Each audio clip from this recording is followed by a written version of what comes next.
Hi, I'm Christy Adair. I'm the chair of the Sherman Oaks Neighborhood Council's Public Safety Committee, and we're happy that Christina Shareef of 404 Strategic Consulting is joining us tonight. Christina has spent her career helping companies build inclusive workplaces and corporate value through leveraging employees' unique skills and perspectives. Christina is currently the head of diversity, inclusion, and belonging at Reddit. Reddit's unique community-first approach has made it one of the fastest-growing platforms, serving 430 million people and growing. She's had the unique opportunity to lead both operational and human resources functions within several different industries, both in the US and internationally. And in 2020, she founded 404 Strategic Consulting Group, a firm dedicated to helping organizations achieve their business goals through an inclusive lens by increasing their diversity and inclusion, EQ and IQ. And Christina approaches her work with the understanding that each of us, every one of us, has ample opportunities to learn from, engage with, and support someone who's different from ourselves. And when she's not working, Christina enjoys baking with her daughter and fine-tuning her skills as a musician. Christina, thank you so much for being here. Thank you so much. Can you just confirm that you can hear me? I can hear you. Okay, amazing. Hi, everyone. Such a pleasure to be here. Thank you for having me. As I was listening to all of the things over the past 35 minutes or so, the common thread that's really here is that we are here to serve our community. Thank you so much again for joining tonight, for having me and learning about ways that we can continue to serve the community together, everyone in the community. We're going to first talk about our learning objectives. After we talk about the learning objectives, we'll get into expectations and agreements just a little bit before we get started with the main program. Our learning objectives today are pretty easy, and you might have gotten them already in a summary, but the first thing is we're going to learn how to be comfortable destigmatizing the use of pronouns, right? What does that even mean? One thing that wasn't mentioned in my intro, my bio, that I swear every time I hear it, I think we should shorten it, but I'll introduce myself again. I'm Christina Shareef. My pronouns are she, her, hers. I'm the CEO and founder of 404 Strategic Consulting, and I'm also the head of diversity and inclusion at Reddit Inc. But today we're going to learn how to become comfortable destigmatizing the use of pronouns and what that even means and why it's important. The second thing we're going to learn are ways to approach common situations in a gender inclusive manner. There's so many things that we do every day that might be excluding people that we really love, care about, that we don't even notice. So we're going to become a little bit more aware today of how we do that.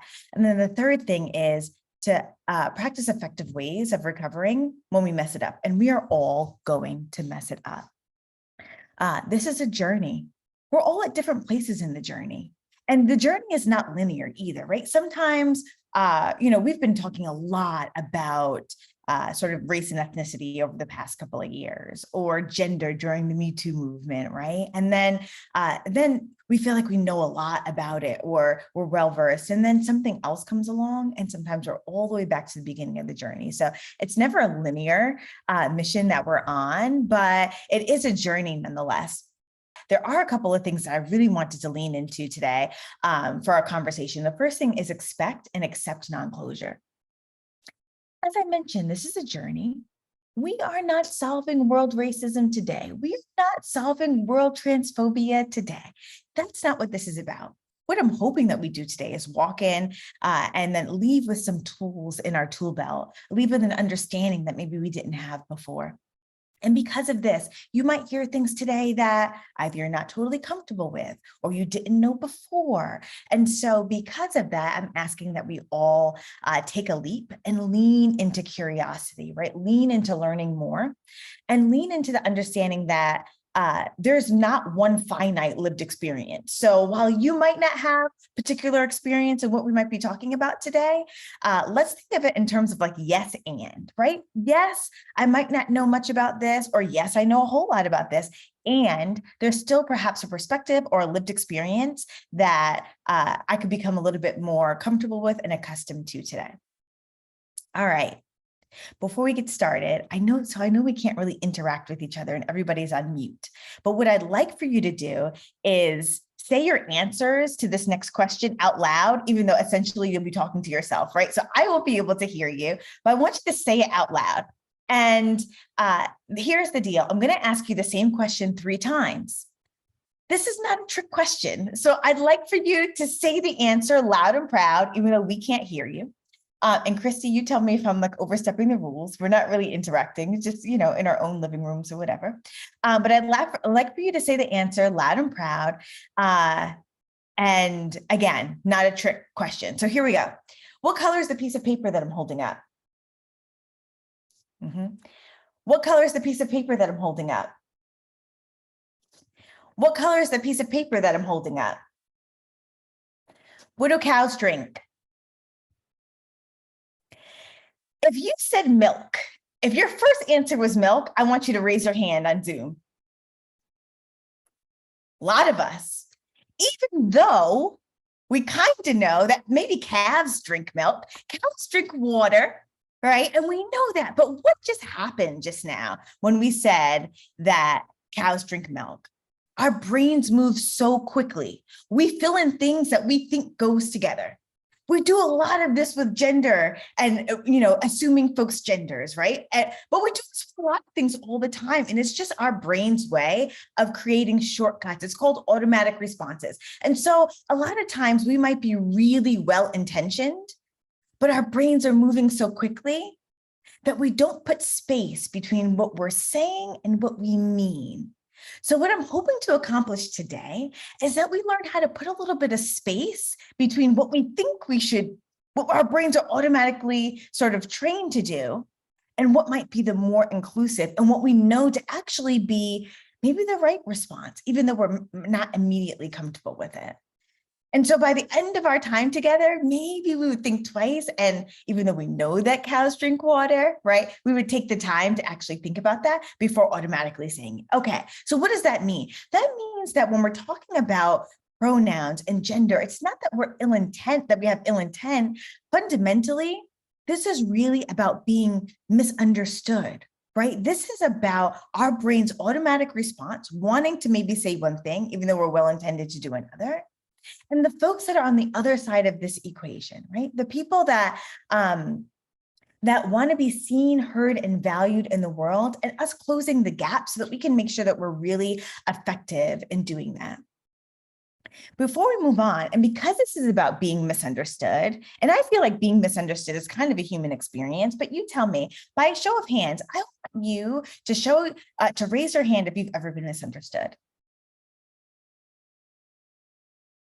We have a couple of folks, so everybody else is maybe, okay, more folks raising their hands, right? I know that I've been misunderstood before.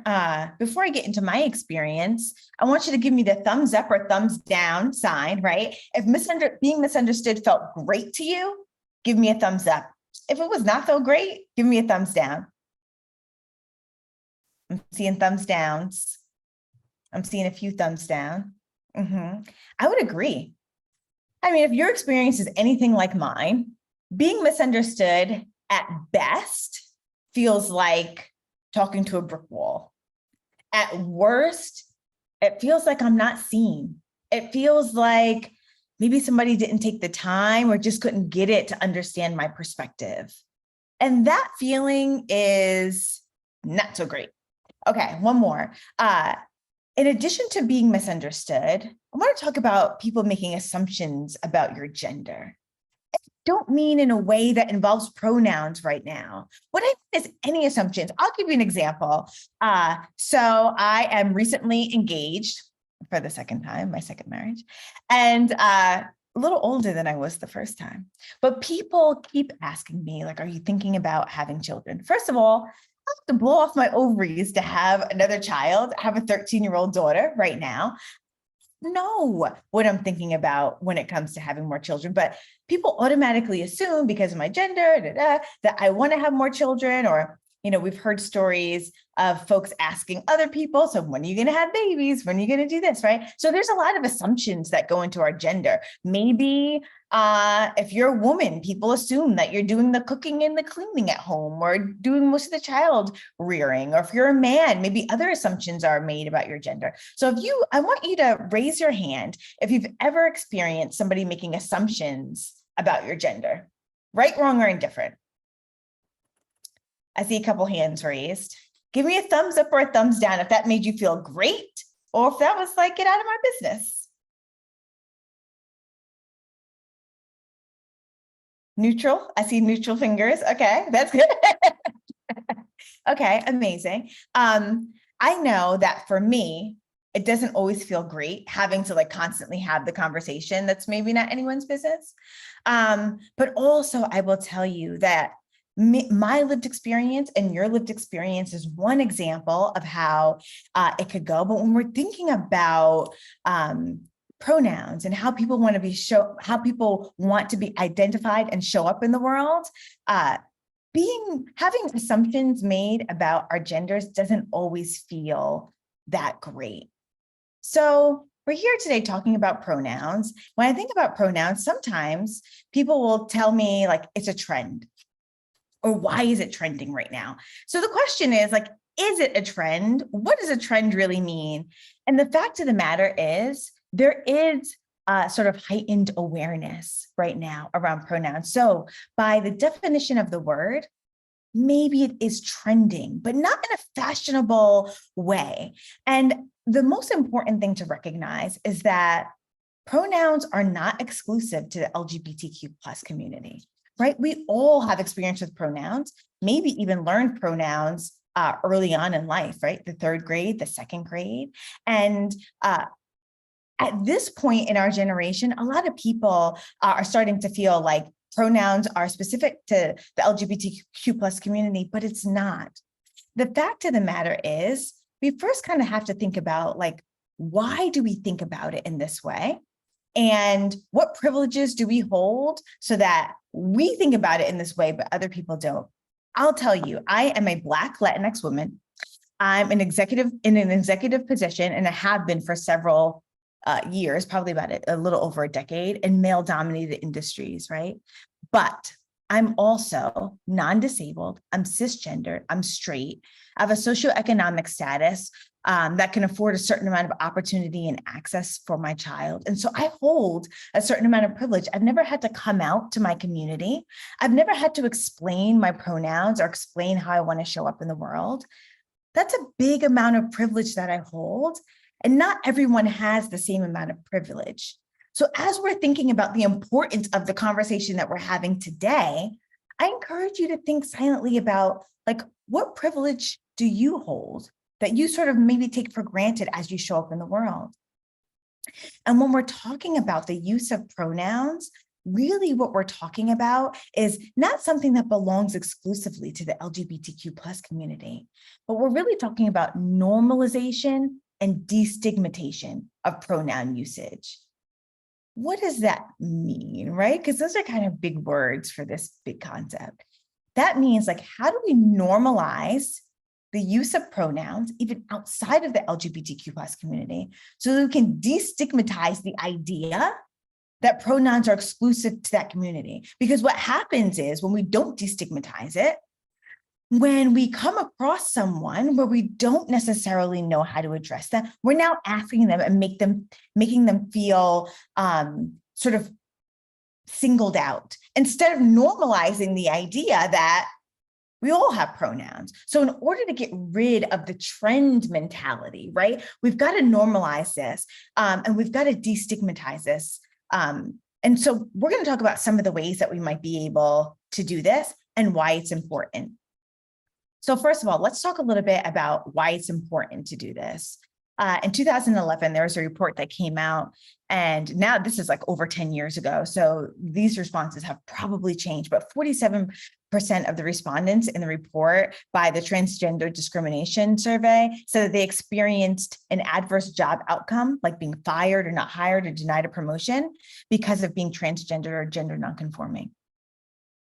26% of the respondents said that they lost a job due to the same reasons, which means that this affects our community. And it affects our community, it also affects us, right? So the question is, how do we create environments, again, to normalize and destigmatize the use of pronouns so that people feel a sense of belonging and also feel like they're showing up in the world the way that they want to show up, and also they're not being put in the spotlight for being able to do so. So we'll go over this in a couple of different ways today. We'll talk about ways that we can do this individually. One of the ways, hint, hint, is even the way that I introduce myself, right? My name is Christina Shareef. My pronouns are XYZ. Allows other people to introduce themselves with pronouns, but we'll get into that a little bit more in a moment. We'll also talk about ways that you can do it systematically, like through technology in your everyday usage. We'll talk about one-to-one introductions and what that might look like. And then when we're communicating with many people, like, when we're sending out reports or we're sending out letters, what that might look like and how we could be more gender inclusive. So first of all, many of you I heard have day jobs in addition to being on the council. And if you do have a day job, you might have an opportunity to have sort of an overall system. This is a great way to include your pronouns in a way that is sort of when people pull up your name, they'll be able to know how you want to show up in the world. Another way is through your just regular email communication. If you include a signature line that has your pronouns, again, a way to normalize the use of pronouns and destigmatize it. And then finally, in your introductions that you're, doing every single day, if you feel comfortable with it, including your pronouns so that other people feel comfortable sharing theirs. Again, a way to normalize the use of pronouns and destigmatize the fact that it's not only belonging to the LGBTQ plus community, but also we all have an opportunity to let people know how we choose to show up in the world. Because one of the most important things is that we don't assume gender when we meet someone. And just because someone might look a way that we're familiar with doesn't mean that they identify in a way that we would assume that they do. And so by us introducing ourselves with our pronouns, it gives other people the freedom and allegiance to do so. Now, one of the common questions that I get is like, okay, I introduced myself with my pronouns. Is it then okay to say, what's your name and what are your pronouns? No. Don't do that. Give space and allow people to interact as they feel comfortable. And if they don't feel comfortable introducing themselves with their pronouns, totally fine, right? But it's always a good practice for us to sort of start with that. So let's talk a little bit about one-to-one interactions. I know that when I'm talking to my friends in the transgender community, a lot of times I'll ask them like, so how do you introduce yourself? Or they'll ask me how I introduce myself. And I sort of give them the spiel that I just gave you with like, my name is Christina Shareef and my pronouns are she, her, hers. However, a lot of times my pronouns match up with what folks would assume my pronouns would be.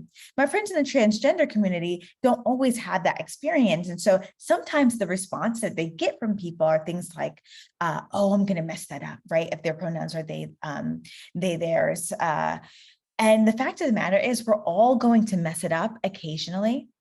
That's okay. We'll talk a little bit about how to recover from that. But what's not okay is to start off sort of with the mentality that, oh, I'm going to mess it up.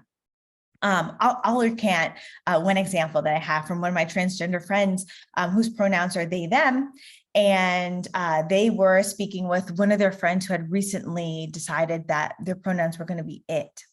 And my friend with the pronoun they, them was very uncomfortable with the prospect of calling somebody it and really didn't want to, right? And struggled with it for a little while. And as they were talking to it about different things, they'd have to remember to use it as the preferred pronoun during the conversation. And they messed it up several times, right? And that just goes to show that, no matter where you are on this journey, there's always the propensity to mess up. There's always also the propensity to get it right the next time. But don't start with the mentality that, oh, I'm going to mess this up and, verbalize that and then make people feel like you're not even going to try in really helping yourself to be comfortable with how they want to show up in the world. The other thing is this: if someone comes out to you or if someone expresses their pronouns, definitely don't say things like, oh, I never would have known, or you don't look like XYZ. That is the wrong path to take in this, right? You want to show gratitude. You want to actively listen. And then also, again, like share your pronouns if you haven't yet done so, if you're comfortable doing it. But instead of assuming pronouns, again, we're going to wait for someone to be comfortable enough to share theirs. And if they don't, refer to them by their name. and not neutral pronouns. So not they, them. If you're talking plural, like a community of people, obviously they would still be the correct pronoun to use. But when we're talking about individual pronouns, don't use neutral pronouns if someone decides not to share theirs, just use their name. It's so important because they, them is also a version of a preferred pronoun that we're, again, being mindful and considerate of how people really do want to show up in the world. So one of the more common things that I hear, and that's sort of come up in many different circles and many different conversations, is, okay, what are some of the ways that people think are okay ways to recover if you do mess up? Or what are some of the ways that people try to make folks in the community feel more comfortable? They say things like, I don't care what you are, green, blue, purple, it doesn't matter. Or it's going to be hard for me to use those pronouns, but I'll try. Or some of the things that people are thinking sometimes, but don't say out loud, except for in small circles, like those pronouns aren't grammatically correct. I'm not going to use them, or I'll get it right eventually. But let me ask you this. Penny, I'm going to pick on you for a second. Penny introduces, Penny makes an introduction to me, and I say, Penny, you don't really look like a Penny. You look like Denise. I think I'm just going to call you Denise. And Penny would probably look at me like, that's not my name. And also, you can't just call me Denise, right? And so the same thing for how other folks want to show up in the world, right? And being mindful. And one of the reasons why it's so important to be mindful of what pronouns folks choose to use, and also not only to be mindful, but to really practice so that we're being considerate and putting into practice how they want to show up in the world. Because we can't just say, you look like an XYZ to me, so I'm going to call you XYZ. And in this case, it's Denise for Penny, right? We can't just say that. It's odd in any other circle. It's also odd when people give us their pronouns, so then we don't try to make an effort, or we don't make the effort to make sure that we're representing in our speech the way that they choose to show up in the world. It's the same thing as calling Penny Denise, which is a little off color. Okay, so what is a good way to recover if you do mess up? Well, first thing is, when you slip up, correct yourself briefly and move on. There's no reason to create a whole slideshow out of it, right? Nobody needs another 40-minute presentation after you've slipped up, and we all do. So correct yourself briefly and move on. When somebody corrects you, say thank you and integrate the correct pronoun.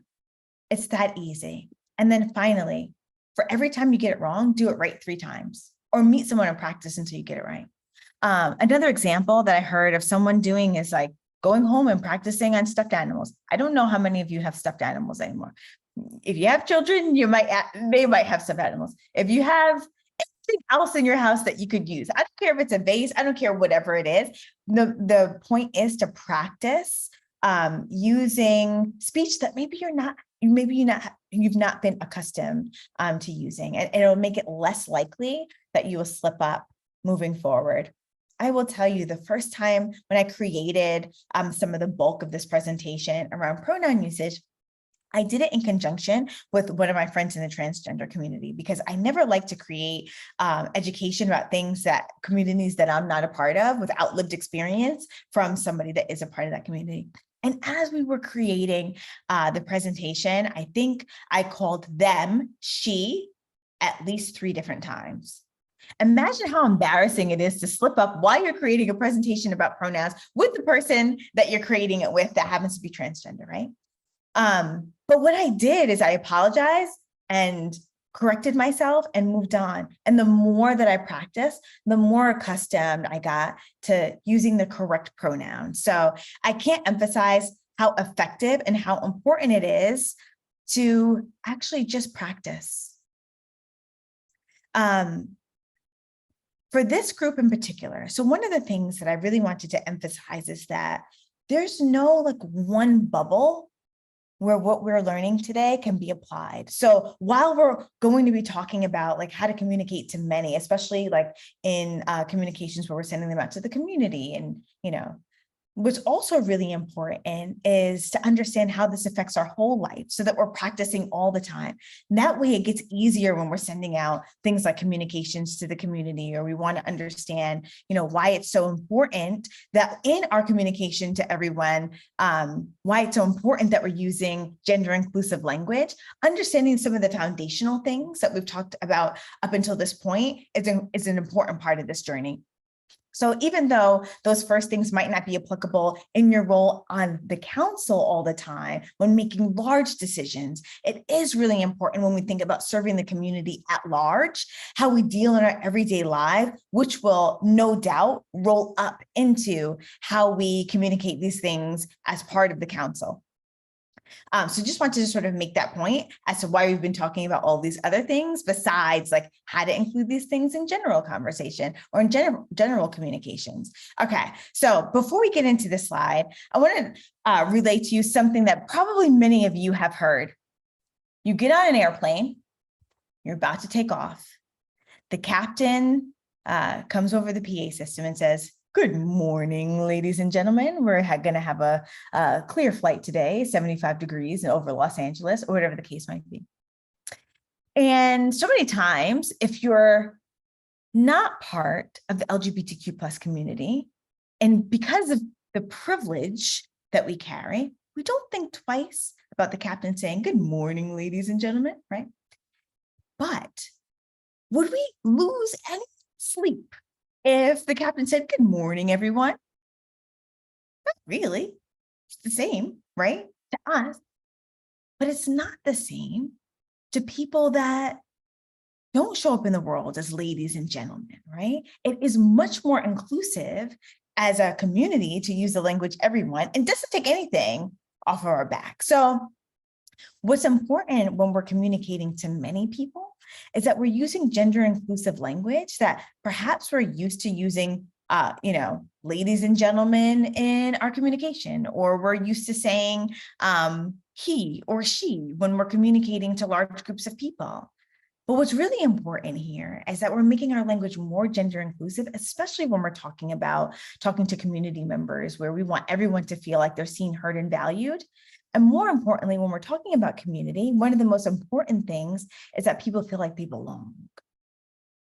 So what are some other things that we might be able to say to address folks besides ladies and gentlemen, or she and his, or whatever the case might be? Here are some examples that I came up with: community members, colleagues, everybody, depending on, who you're talking to. If you're, doing your day job, you can say team, you can say y'all, you can say all. Folks, I know it gets even more fun, right? Because depending on like what you're comfortable with, I mentioned earlier, like my background is I'm Puerto Rican and Black, and maybe not at work, it wouldn't be applicable, but in other arenas, I might say, "What's up, familia?" Right? Because people would know, and it's inclusive language. So again, things that we can apply not only in our everyday jobs, like community members, colleagues, peers, which is gender inclusive, but also in our everyday life. Like, how can we make our language more gender inclusive? So several years ago, I was the head of diversity and inclusion at Billboard and The Hollywood Reporter, and big entertainment companies. There's also like a conglomerate with Dick Clark Productions and MRC Studios, et cetera. And we were launching our first employee resource group. And our first employee resource group was for the LGBTQ plus community. And as people were logging onto the call, I should also mention, also on that call was our VP of Pride, and who was like sort of in charge of not diversity and inclusion holistically like I was, but really leading up like diverse content, et cetera, as it pertained to the LGBTQ plus community for Billboard and The Hollywood Reporter. So we're all getting on this call, and I say, "Thanks so much for joining the call, guys. I really appreciate you being here with me today." And she chimes in and she says, "No, not guys." Now this is in front of like 50 people. And I'm the head of diversity and inclusion. And she said, "No, not guys." And I said, "Look, I'm making things worse here. I'm from the Northeast. Everybody's guys. I have 4 sisters. Everybody is guys to me. It's not like, gender exclusive language that I'm trying to use." And so she then goes on to explain to me in front of these 50 people that so many people have worked hard not to be looped in to the guys, right? And by looping everyone into guys, I'm not seeing or acknowledging those folks that actually have worked really hard not to be in that loop. And in that moment, I was very embarrassed. I got it. It stuck with me forever. It will stick with me forever.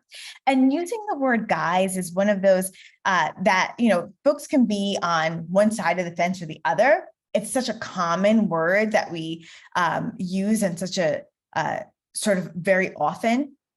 And so sometimes we look over the impact of even using the word guy. So when we think about gender inclusive language, it really, again, is about how do we make sure that we are using the most general, gender neutral language to make sure that everyone feels seen, heard, and valued, and not only in pockets that we're used to or what we're comfortable with, but even stretching ourselves beyond what we're comfortable with.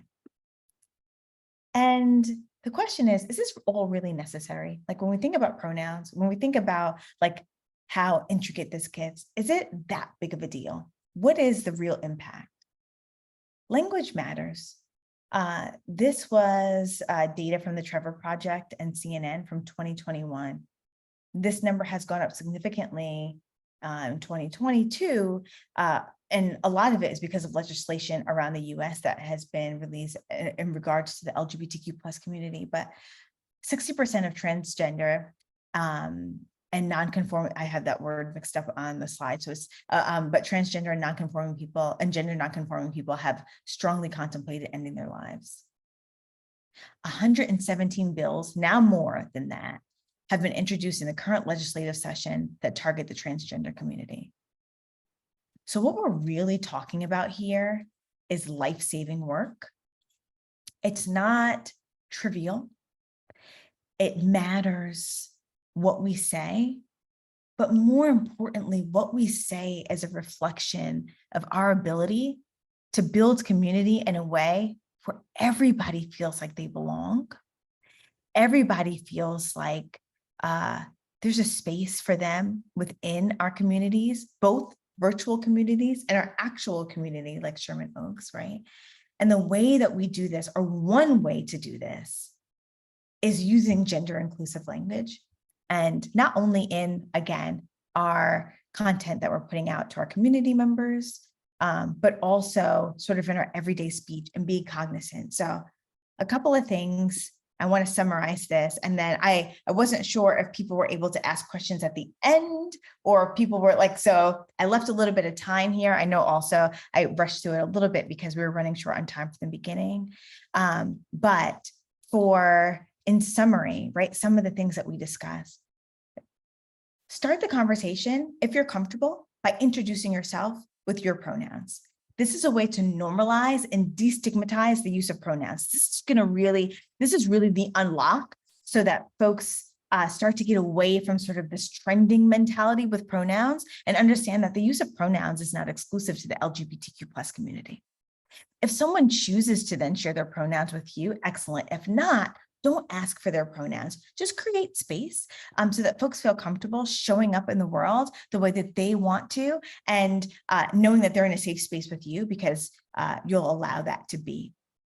When not only when introducing ourselves on one-on-one to people, but then also when introducing any content sort of on a broader scale, one-to-many, we want to make sure that we're doing so in a way that's gender inclusive. So not using language like using examples like she and he, but things like everybody or community members or all, peers, colleagues, things that are just more inclusive so that we can make sure that we're acknowledging how people want to show up in the world. And then finally, this work is not trivial. Even though, depending on where we are in our journey, we might be more or less comfortable, not only using pronouns, but again, we could be so well-intentioned, but our immediate response could be something like cows drink milk instead of cows drink water.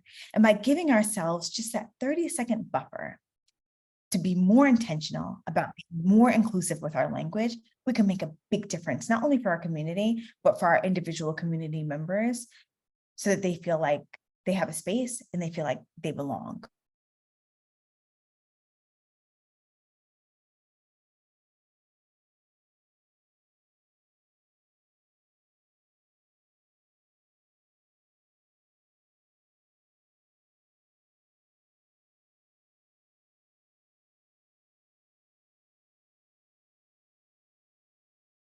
So I mentioned, a lot of us learned sort of pronoun usage in the 2nd or 3rd grade, and we learned that they is meant to be plural. So this is a completely normal question to ask. And it takes a little bit of practice for us to think of they as an individual person. And it won't necessarily come naturally for us. So right on there. And the way that we get over that is literally just practice. However, in this particular case, it would still be like they are coming to dinner instead of they is. I know it's a little bit confusing because if they is singular, then is the correct verb to go with the singular now. I get it. But it would still be they are coming to dinner. A really easy way to sort of solve the how many people are they is just ask, okay, well, if they're coming, how many folks are expected to be in that party? That way you have your answer. So again, it takes a little bit of practice, a little bit confusing at first, a little bit clunky. We're all going to mess it up. Remember the tips on what to do if we mess it up, and grab that teddy bear on somebody's bed and practice on a regular basis. Thank you so much, Christina Shareef, for joining us here at the Sherman Oaks Neighborhood Council's Public Safety Committee. We are so grateful to learn more about pronoun inclusivity. Can I just take 30 seconds to say thank you so much for having me again? I really appreciate being here. I really appreciate the discussion afterwards. I do not shy away from heated discussion or any discussion. This is my job. I do this all day. And the fact of the matter is, right, again, this is a journey, and the real thing here is understanding different perspectives and being considerate of those different perspectives. That's really what diversity and inclusion work is about. And it doesn't matter if I agree with the perspective or not, and I might even pass that on to each of you. It doesn't matter if we agree with the perspective or not, but understanding that there's another perspective that exists. And in order to come to the best conclusion, we've got to find a way as people who are in service to our community to make sure that the greatest common denominator is reached, right? So that everybody feels seen, heard, and valued. And also keep arguing about this. Why? Because it's important for everybody, again, to voice their perspective, voice their lived experience. It helps each of us grow and develop, even though in the moment, sometimes conversations feel really uncomfortable. But if you get used to being uncomfortable in the hot spot, right? That's the only way that we're able to grow, when we get close to our edges. And close to the edges is not always comfortable. Being, around the tree trunk in the middle, that feels good and that's comfortable, but it doesn't help us to grow. So stay close to the edge, keep having these hard conversations, and thank you so much for having me.